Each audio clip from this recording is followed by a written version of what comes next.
Je suis Christiana Tabarot, je suis comédienne, auteure et metteuse en scène et je co-dirige en même temps avec Michael Disanka le collectif Dardar qu'on a co-créé ensemble depuis 2011. Je suis Michael Disanka, comédien, metteur en scène et auteur, vivant et travaillant en RDC, précisément en Banzangungu.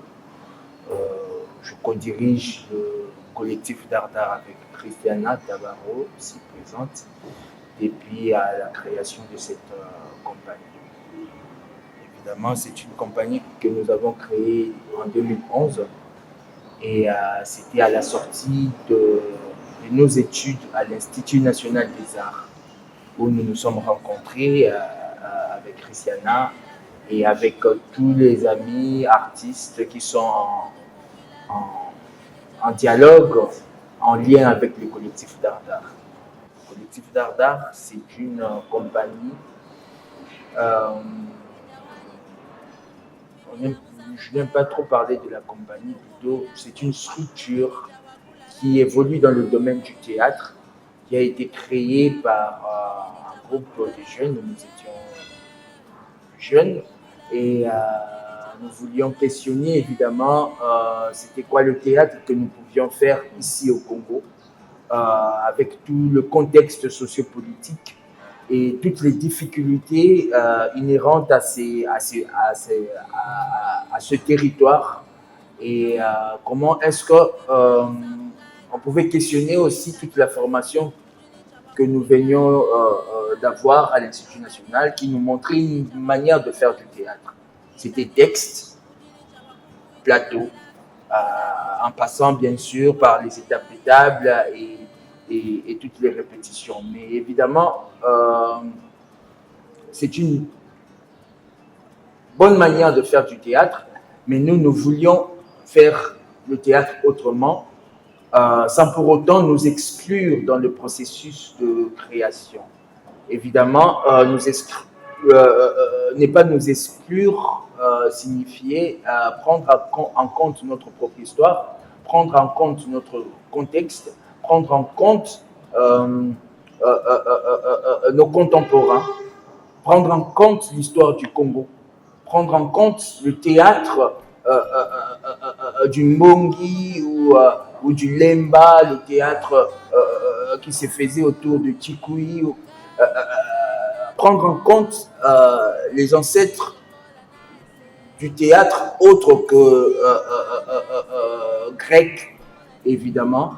C'est comme ça que nous avons pu mettre cette structure en place. Ouais, mais c'est aussi, ouais, il y a tout ça parce que ça questionnait aussi les discours qu'il y a ou qu'il y avait quand on était encore étudiant autour du théâtre. Comment est-ce qu'on nous parlait du théâtre? Par exemple, moi qui n'avais jamais fait du théâtre avant d'arriver à l'Institut national des arts, j'avais beaucoup lu des romans ou des pièces de théâtre sans pour autant faire la différence entre ces deux, mais je savais pas en fait. Ouais, je savais pas en fait c'était quoi exactement les théâtres en arrivant à l'INA. Et quand j'arrive en fait, je tombe sur une pièce classique, le Cid, je comprends rien dedans. Enfin, je comprends de quoi il s'agit dans la pièce, mais je ne me sens pas inclus là-dedans. Je me demande pourquoi est-ce que je dois dire ce texte, pourquoi on doit me faire jouer ces personnages où je ne me retrouve pas là-dedans. C'est quoi l'utilité en fait de jouer Pierre Corneille à l'INA, je sais pas, c'était en 2008-2009. Et en me posant toutes ces questions-là, je me rends compte que c'est pas des questions qui sont mises sur table, c'est pas des questions qui sont posées parce qu'on ne se pose pas ces questions-là sur le théâtre qu'on doit faire. Et en discutant notamment avec Michael Disanka et avec tous nos camarades autour, je pense que c'était dans ces soucis-là qu'on a créé le collectif Dardar pour interroger ces théâtres-là et aussi pour nous retrouver ou trouver un théâtre qu'on appellerait notre théâtre.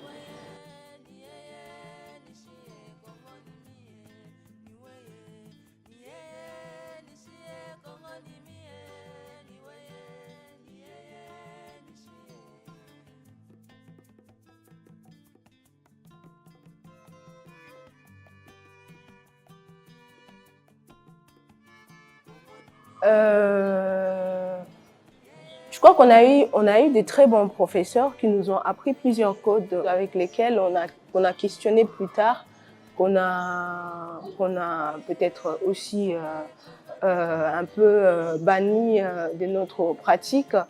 Mais je pense que l'école sert à ça, en fait, à entrer, en fait, en relation avec cette discipline-là. Comme moi, je viens de le dire, que je ne savais pas, en fait, je n'avais jamais vu un spectacle de théâtre avant de prendre la décision de faire du théâtre.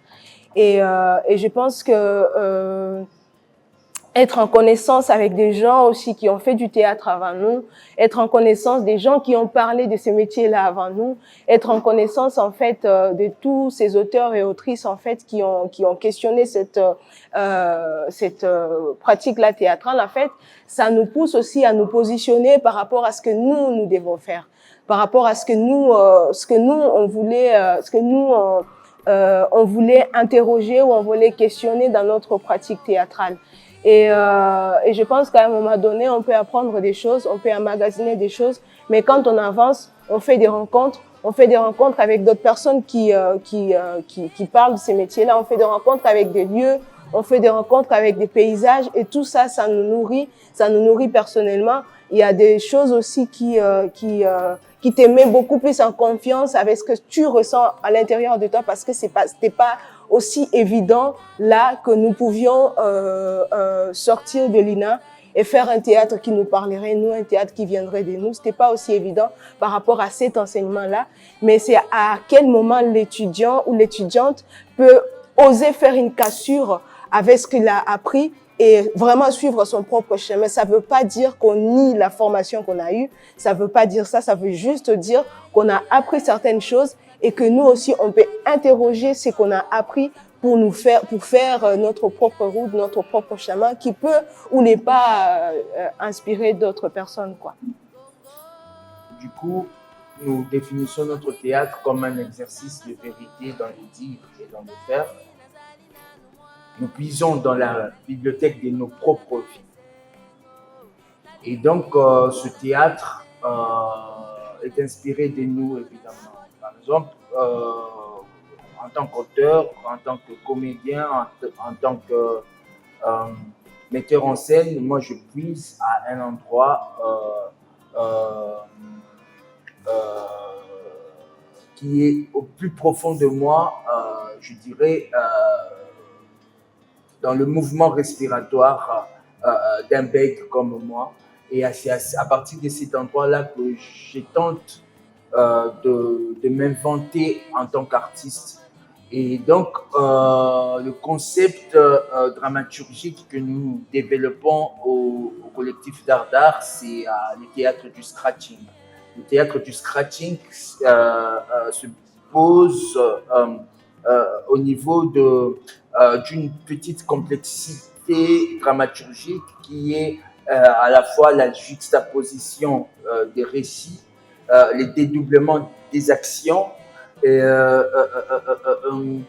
ça donne des moments comme ça de cafouillage ou de polyphonie des fois, mais après, qu'est-ce qu'on fait? On fait comme des DJ et on joue avec comment on accentue telle autre action, comment est-ce qu'on on dénoue ce cafouillage qui peut être aussi une métaphore de l'histoire du Congo des fois, mais voilà, comment est-ce que on arrive à jouer avec les niveaux, avec les sonorités, comment est-ce que on arrive à démultiplier la parole, parce que la parole, il y a d'autres sujets, d'autres choses qui ne peut sortir que par la parole.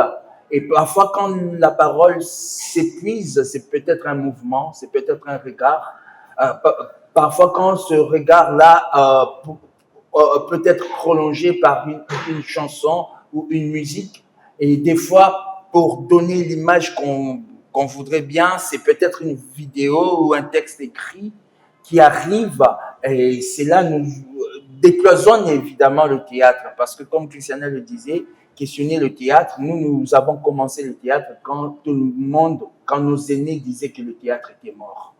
Alors que pour nous, le théâtre, c'était une question, c'est encore une question de vie ou de mort. Évidemment, si je ne fais pas du théâtre, si le collectif Dardar ne fait plus du théâtre, moi, personnellement, je me sentirais un cadavre, quoi.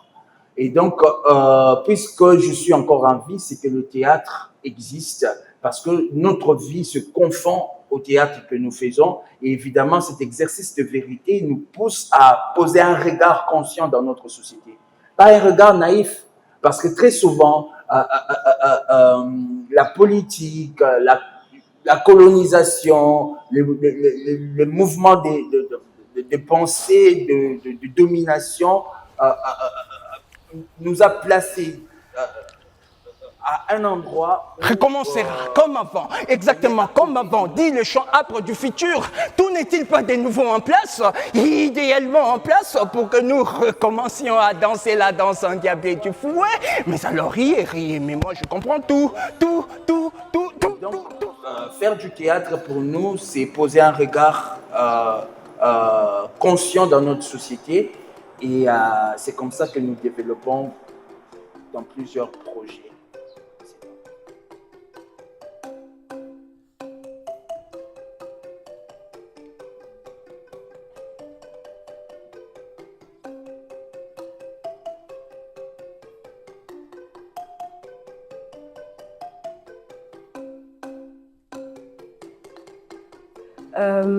Je ne pense pas qu'on peut essayer de caractériser le théâtre qu'on fait ou lui donner un style direct dans un espace d'interview qui va durer peut-être 30 minutes ou plus, en fait, parce que comme Michael vient de le dire, en fait, c'est la vie, c'est notre manière de respirer, en fait. Et la respiration, ça passe par beaucoup de choses, ça passe par la parole, ça passe par le corps, par les mouvements, par les gestes, ça passe par tout ça, en fait.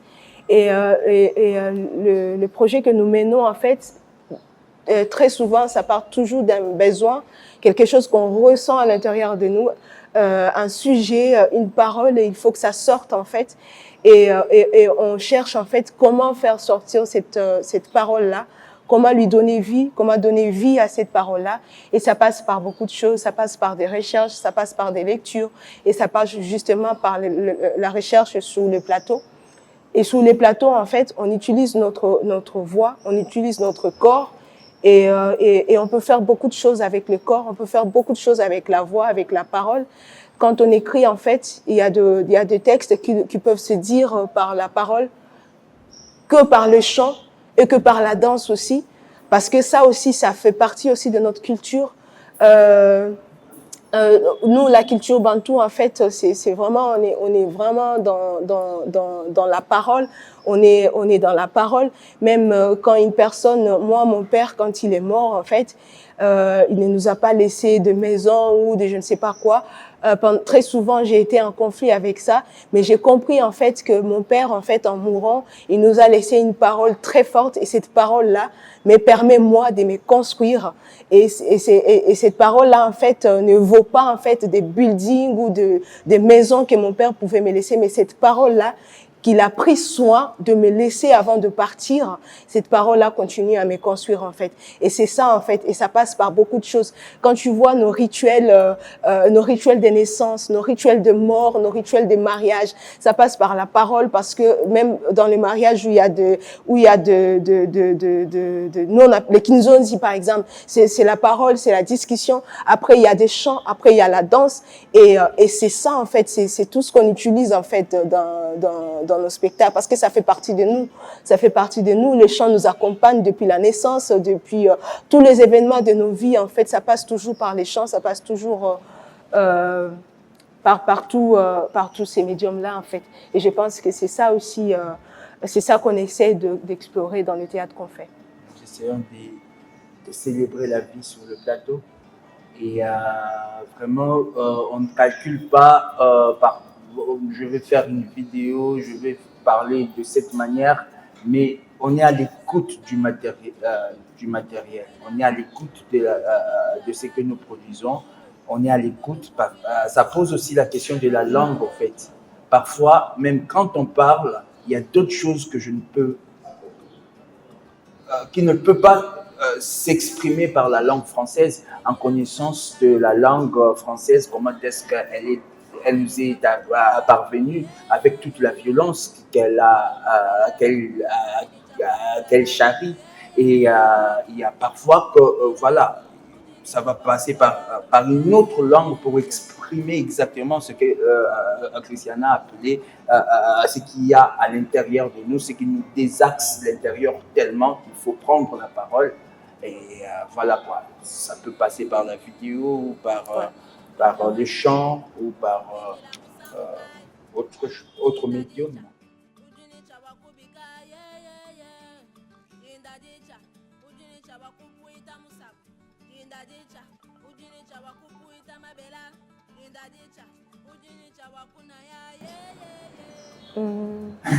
Est-ce que la parole ne suffit pas? Est-ce que la parole ne suffit pas? La parole, il y a... des fois, la parole ne suffit pas. Je pense que des fois, la parole ne suffit pas. Parce que ça passe par beaucoup de choses. Ça passe aussi par des émotions. Et des fois, les émotions sont là, en fait, aussi, pour dire ce que la parole ne peut pas dire. C'est pourquoi les émotions existent, en fait. Pour que ça nous parle aussi autrement. Et des fois, en fait, c'est des émotions, en fait, qui nous conduisent à exprimer certaines choses. Et les sons peuvent sortir de ma bouche comme ça, parce que là, je suis dans une telle émotion. Mais je peux être aussi dans une telle autre émotion, et ça permet de bouger mon corps. Ça peut être aussi dans une telle autre émotion, ça me permet de chanter, en fait, parce que je me dis que ça sort par ça, en fait. Et par rapport à ce qu'on veut exprimer, en fait, on peut se dire, voilà, la parole ne peut pas vraiment sortir tout ce qu'on a envie de raconter en ce moment précis. On s'est dit, si on peut filmer quelque chose, si on peut faire une vidéo de quelque chose pour justement faire sortir ce qu'il y a à l'intérieur et que la parole ne peut pas dire. Donc, je pense que ça passe par les émotions. J'ajouterais que voilà, il y a la langue des créateurs, des artistes, et dans notre langue, tous ces médiums en font partie, en fait, font partie de notre langue ou du langage de l'œuvre, en fait, parce qu'évidemment, c'est juste un prolongement. Moi, j'adore une phrase de Valère Novarina qui dit « Ce qui est bouleversant au théâtre, ce n'est pas de voir une dizaine de comédiens en train de dire des textes, mais c'est de voir 300 personnes en face qui se taisent pour écouter. » Donc le silence est parfois important. La parole est importante, mais d'autres langages ou langues peuvent mieux exprimer ou prolonger cette parole ou donner plus de puissance ou faire mieux entendre cette parole. C'est comme ça que c'est aussi par envie de ne pas cloisonner notre parole, au fait, de ne pas nous étiqueter parce qu'on est multiple. On est multiple. Multiple, ça veut dire aussi des personnes avec qui on collabore. C'est des personnes avec qui on partage certaines choses. Et ce ne sont pas forcément des personnes qui font principalement du théâtre, mais c'est des personnes qui font de la musique, c'est des personnes qui font de l'art visuel, c'est des personnes qui font du cinéma, qui jouent des instruments de musique et tout. C'est ces personnes-là, en fait, avec qui on collabore, avec qui on veut exprimer certaines choses ensemble. Et ça se trouve qu'ils sont, en fait, dans ces médiums-là. Et quand on se rencontre, c'est chaque parole qui compte et qui fait une œuvre... une seule œuvre, quoi. Pour chuter, nous avons au collectif d'art besoin de dialogue. Le collectif d'art s'est construit par le dialogue de Christiana et moi, mais aussi le dialogue entre nous avec d'autres personnes comme Kadima Vakala, Talu Yobissa et d'autres jeunes qui arrivent, Princesse Watuila, Joël Vuningoma et les autres, mais c'est aussi un dialogue, Christiana le disait, autrement avec des lieux, avec des espaces de notre enfance, des villes comme Banzangungu, Bukavu, Lubumbashi, des centres d'art comme Waza ou les studios Kabako, des dialogues avec d'autres artistes aussi comme Faustin Lignekula, Adeline Rosenstein et d'autres. C'est vraiment le dialogue et faire dialoguer et c'est ce dialogue-là qui produit évidemment ce décloisonnement de la pensée et aussi des formes que nous développons dans nos spectacles.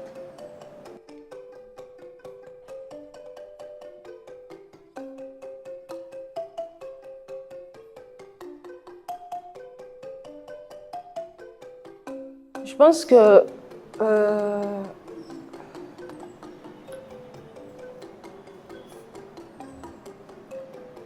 peut-être que c'est à moi-même que je parle, mais c'est peut-être aussi à celle ou à celui qui viendra après.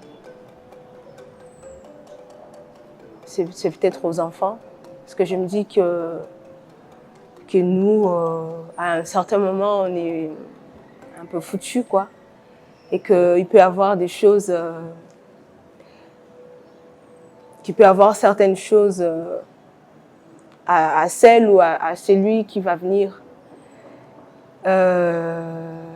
Parce que on parle quand même des sujets qui sont très sensibles pour nous d'abord, parce que l'histoire elle est très sensible et l'histoire n'est pas très drôle, et surtout l'histoire du Congo elle n'est pas très très drôle, et que vu le fait qu'elle n'est enseignée nulle part. En tout cas, moi, j'ai pas étudié mon histoire à l'école. C'est pas à l'école qu'on m'a appris l'histoire, la petite part de l'histoire du Congo que je connais. C'est pas à l'école que je l'ai apprise. Et malheureusement, même des enfants qui viennent sont un peu dans la même dynamique, quoi. Et moi, je me dis, c'est quoi ma part en fait dans tout ça? Qu'est-ce que j'ai fait pour que ça change, pour qu'il y ait cette reconnaissance-là de l'histoire, pour qu'on sache aussi l'importance de l'histoire, et pour qu'on se fasse aussi, pour qu'on ait quand même une même version de l'histoire congolaise sur des faits historiques, sur des faits qui se sont déroulés, qui se sont passés, quoi. Et voilà. Ils assassinent la vérité. Ne monopolisez pas le Congo. J'ai ouï par les ondes que les profanateurs de la nation qui n'en pouvaient plus de contenir leurs érections se sont invités dans la messe du Requiem de la démocratie et ont remué leurs popotins dans la cadence du mensonge pour certifier à leur tour le viol de notre constitution. Ne monopolisez pas la dictature.